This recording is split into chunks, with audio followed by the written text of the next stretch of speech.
తాకట్లో ఉన్న మీ బంగారాన్ని విడిపించి ఆ రోజు ఆన్లైన్ రేటుకి కొంటాం. Sharma gold company. ఒక్కోసారి మనం చేసిన చిన్న చిన్న తప్పులే ప్రాణాలు తీస్తాయి.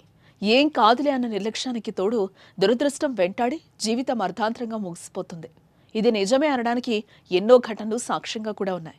తాజాగా అలాంటి ఘటన తమిళనాడులోనూ జరిగింది. ఓ చేప ఓ వ్యక్తి ప్రాణం తీసింది.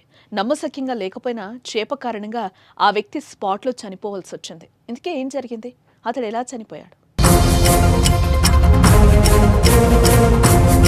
మణిగంధన్ తమిళనాడులోని చెంగల్పట్టు జిల్లా అరైపక్కం గ్రామానికి చెందినవాడు. 29 ఏళ్లు కలిగిన మణిగంధన్ చేపలు పట్టే అలవాటుంది. ఈ క్రమంలోనే మంగళవారం మధురాంతకం ప్రాంతంలో చేపలు వేటకు వెళ్లాడు మణిగంధన్. కళ్ల ముందు కదులుతున్న చేపలను పట్టుకునేందుకు నీటిలోకి దిగాడు. ఇంతలోనే ఓ చేప చేతికి చిక్కింది.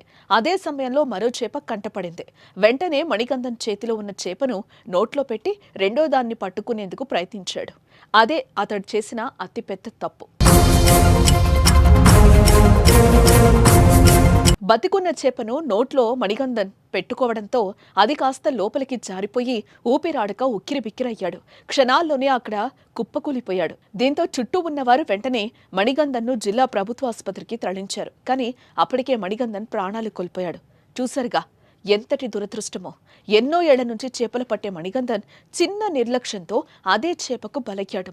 కూలీ నాలి చేస్తూ కుటుంబాన్ని పోషించే ఆయన మరణించడంతో ఆ ఇంట తీవ్ర విషాద ఛాయలు అలుముకున్నాయి. మనిషి ప్రాణం పోవడానికి కొన్ని క్షణాలు చాలు. అందుకే మనం చేసే ప్రతి పనిలో జాగ్రత్తగా మెలగాలి. నిర్లక్ష్యం, అజాగ్రత్తగా మెలిగితే ఇలానే ఊహించని విధంగా ప్రాణాలు కోల్పోవలసి వస్తోంది. మరి ఈ ఘటనపై మీ అభిప్రాయాన్ని కామెంట్ చేయండి.